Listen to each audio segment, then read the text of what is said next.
Tapos yung lalaki ko naman, maganda talaga yung job. Hindi lang parehas mag-asawa. Hindi thankful na ginagabayan pa rin namin. Walang sawang paggabay pa din. Kaya yung mga father, kahit malayo tayo sa kanila, kahit malalaki na sila, kahit may apo na nga, di ba?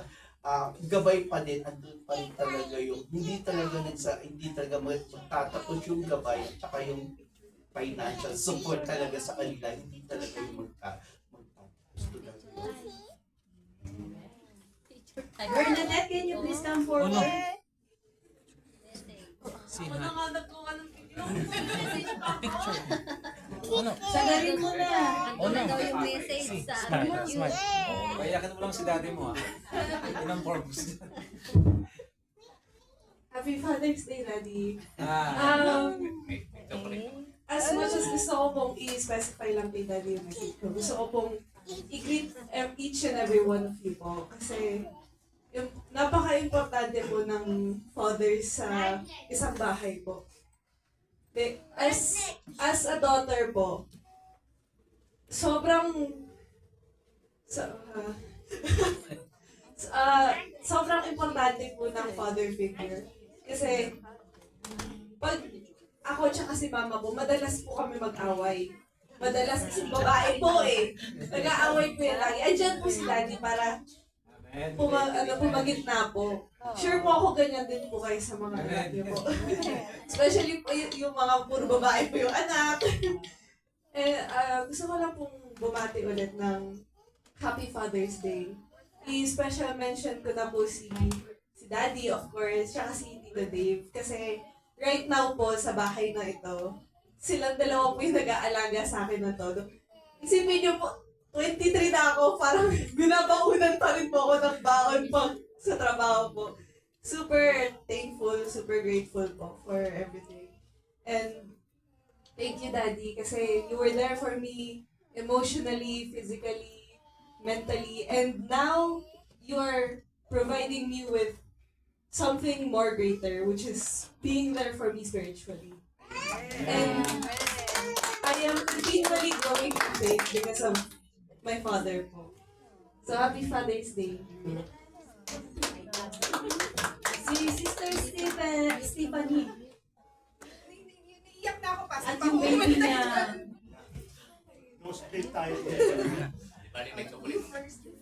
Ayun po. Una po sa lahat, Happy Father's Day po sa lahat ng mga daddy, tatay na nandito.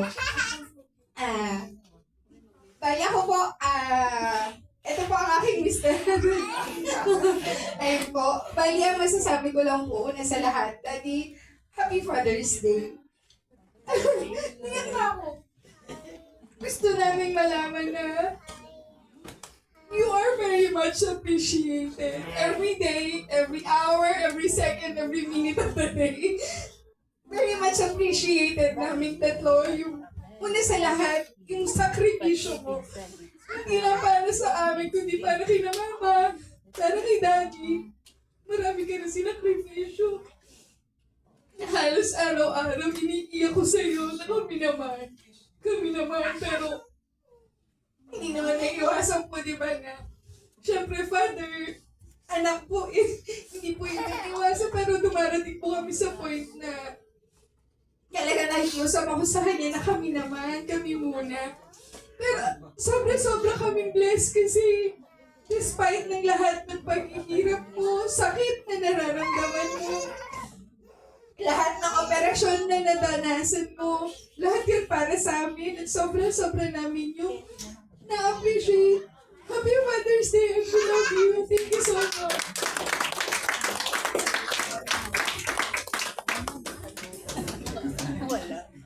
My father, she's been the one with me since I was a kid.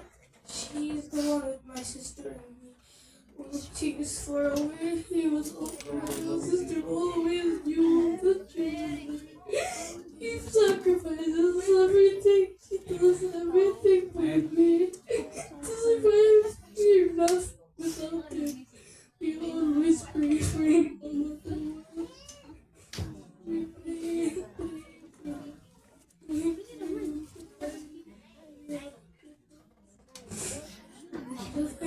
stay for you every day, every night. And all I want to say is thank you.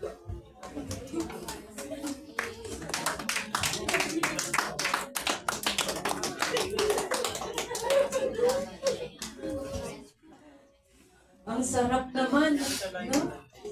Pag nakita mo kung paano na-appreciate ng mga anak, ng mga asawa, yung mga fathers. How I wish na nandito pa rin ang tatay ko. Isa din akong paboritong anak. Anyway, Daddy?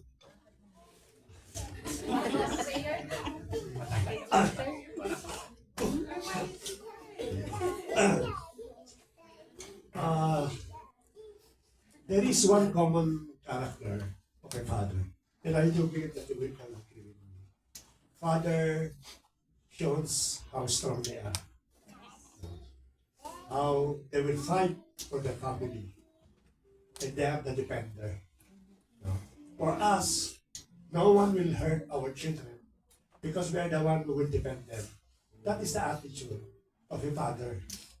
Maliit man, malaki man, the moment that you hurt our children, expect a retaliation from the father. That is our attitude and character. But also, I think you will agree with me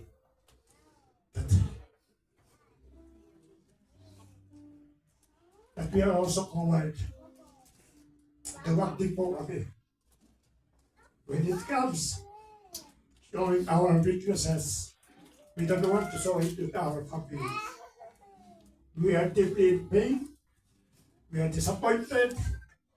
We've been exhausted, discouraged. But in front of our children, we are happy. We don't want them to feel something like pain. Kaya mostly po, ang mga tatay po, they take all, as much as they can, the pain, the unsuccessful, and even those things that will really hurt the family. That is our father. That is our character. As you can see, we are very strong in front of you. But behind of our life, we also suffered. We also discouraged. We are also in pain. But these things we never show it in our children, in our family. Sometimes our family, they mention that, ikaw naman. Huwag naman kami. Ikaw naman. Serve yourself. Be happy. But our family, they never know that our happiness is the happiness of my family. If my family happy, means that is my contentment. That is our contentment as a father. We can deny our lives, we can deny ourselves, but for the family, we can give even 101%. This is how we demonstrate, and this is how we show our love to our children and to our family. Alam niyo po, napakalaki po ng role ng isa pong ama sa isa pong pamilya. Let us always make sure that our family, children, our wife, even our parents, let us bring them to the presence of our Lord. Because that is our main job. Let us bring them, let them introduce, let them learn, let them know the Lord Jesus Christ. And the moment that we take these things, that's the biggest accomplishment in my life, in our life. Last na lang po. When they ask me what else that you want to give to your family, to your children, no, one thing that I want for them na makuha po sa amin, it is our faith. Because that's the biggest and the most wealth that we can transfer to our children. Our faith in God, so that when you depart in this earth, you will be at peace. Because you know that your family will be together with the Lord Jesus Christ. God bless po sa inyo and happy Father's Day. Pwede po, Sige pa. so, blessed morning po sa lahat. So, The very reason but ako nag-abroad is because my greatest fear po before is I will not be able to provide for the needs of my family in terms of mga physical things po. Yun po yung fear ko. So that's why I decided to go abroad to sacrifice the distance. But I would like to take this opportunity. All of those things I was able to provide because of our Father above, our mighty and Holy Father above, our God. But also, I realized that it's not only the material things, like what Pastor said, you should also lead them to the true faith. And then, just 2 days ago or few days ago, I have a conversation with my daughter. Yung pumasok po sa isip ko, because she's having a pressure building a relationship with God. But I take this positively because there is already a conviction. So from there po, I will continually pray, and I'm continually praying to be the best father I can be, especially in guiding them towards the true faith, towards our mighty God po. Yun lang po.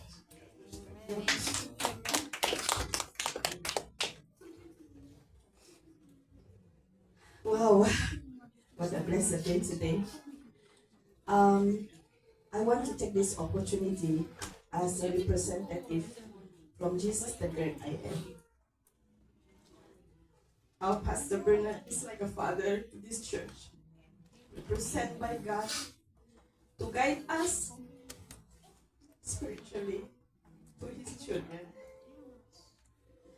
When the first time I know this couple, I thought I know a lot about God, scripturally, spiritually. Yes, people look at me, I'm spiritual, but not as deep as what I know.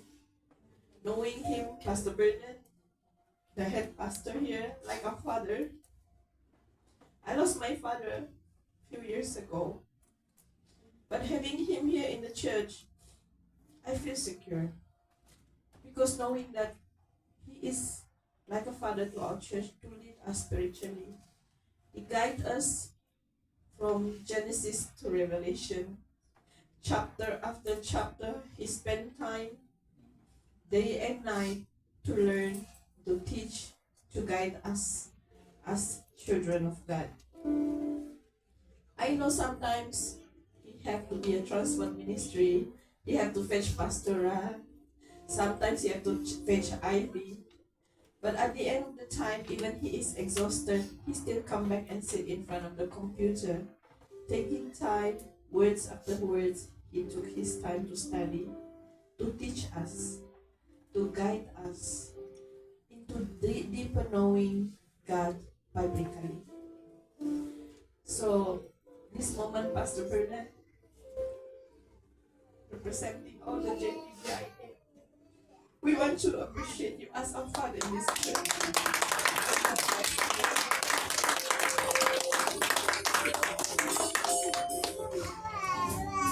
Okay. Siyempre po, meron ditong mga hindi magandang experience sa kanilang mga father, ano? But then again, ang number one lang doon, we really have to be thankful kasi wala pa rin tayo dito sa mundo kung wala yung mga tatay natin. So, let us all stand up at ipag-pray po natin ang ating mga fathers. Let us, father ka di ba?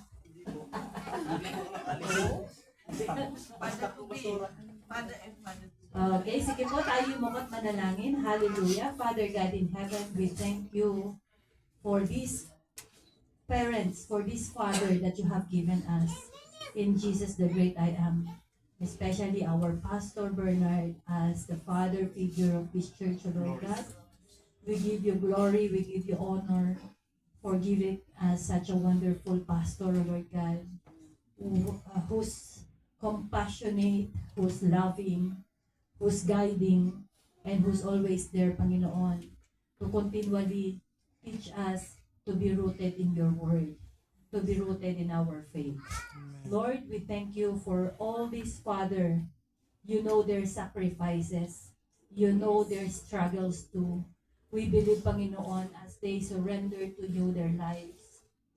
Lord, you're going to guide them, going to lead them, going to protect them, going to bless them in every desires of their heart, O Lord God. Lord, continually, we pray that they will be molded into the kind of father you wanted them to be. And those, Panginoon, who are still facing some difficulty in connecting to their children because of a long-distance relationship, Lord, we believe nothing is too impossible for you. You're going to fix their relationship. You're going to make a new memories, Panginoon, for them to cherish in the near future. And Lord, to those, Panginoon, who have fear for their children or their family success, for their future, O Lord God, Lord, we pray that you give them the assurance that the burden is not them's alone, O God. It's not theirs alone. You are there continually guiding, supporting them, Panginoon, and make things happen even things are impossible. They are being held, Panginoon, because of your grace. Lord, we pray that they continually surrender, they continually to trust you in every aspect of their life, in every step of the way. We know, Panginoon, that you are there for them. Lord, maraming salamat. Continually to bless them spiritually, mental, emotional, and physically, O Lord God. Lord, let every dreams they have, I know for their family, it's all good, Panginoon. Make it happen according to your will and purposes. Lord, whatever plans they may have, Lord, make it happen according to your wills and your purposes. Whatever their hand touches, make it prosper. Lord, continually to seal the heart of a father, O Lord God, to continually nurture their children according to your words. Lord, may they set a good example to their children, O Lord God, and even to their co-parents. And may they also be a blessing, serve as a salt and light of this earth, O Lord God. Truly, Lord, we entrust them to you. Bless them mightily, abundantly, and continually to pour out in them a good health, O Lord God, in the mighty name of Jesus. True Lord, we surrender and lift up all the fathers to you. This is our prayer in Jesus' mighty name.